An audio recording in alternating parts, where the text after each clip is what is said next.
les vieux partis politiques du Québec ont abandonné notre système de santé. Ils ont démissionné. La nouvelle normalité québécoise, qui a été confirmée autant sous Philippe Couillard que sous Régent Hébert, c'est de ne pas avoir de médecin de famille, d'attendre 17 heures à l'urgence et d'attendre des mois pour voir un spécialiste. L'équipe Adrien Pouliot, Parti conservateur du Québec, ne baisse pas les bras pour redresser ce système de santé en banqueroute.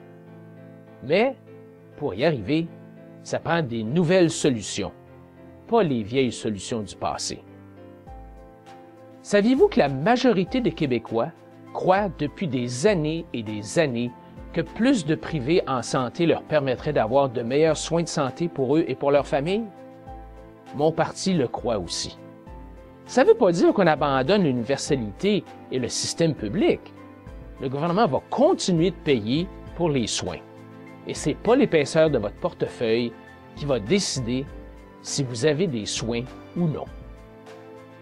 Voici maintenant comment le privé peut venir en appui au système public.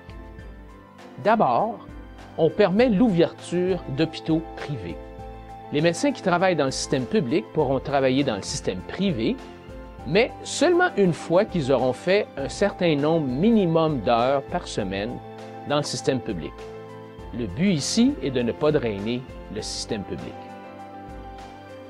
Deuxièmement, on permet aux Québécois de s'acheter de l'assurance privée pour se faire soigner dans un hôpital privé.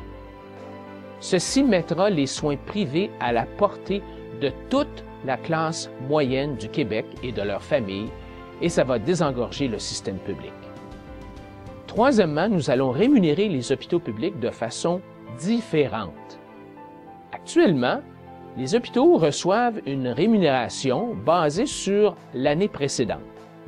Que l'hôpital soigne bien ou mal, qu'il soit propre ou sale, que l'attente à l'urgence soit d'1 heure ou d'1 jour, la rémunération est toujours la même.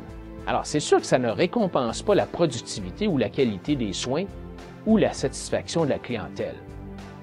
Dorénavant, nous allons rémunérer tous les hôpitaux selon le nombre d'activités accomplies ou de patients traités, mais en exigeant une garantie de 30 jours, de sorte que si l'hôpital doit traiter le patient à nouveau dans les 30 jours, il devra le faire à ses frais.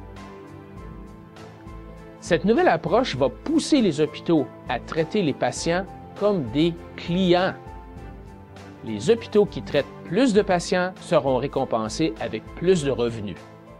Ils vont les traiter plus rapidement, pas en traiter plus, ce qui va diminuer les attentes. Les hôpitaux qui ne traitent pas leurs clients aussi rapidement que les autres vont voir ces clients les déserter pour un hôpital qui va les traiter plus vite.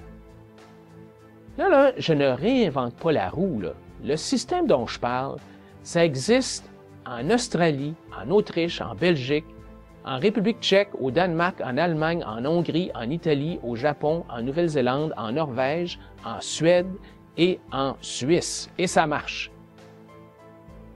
Voilà quelques-unes des idées pratico-pratiques et concrètes de l'équipe Adrien Pouliot, Parti conservateur du Québec, pour débloquer le Québec. Mon nom est Adrien Pouliot et je suis le chef de l'équipe Adrien Pouliot, Parti conservateur du Québec. À la prochaine fois.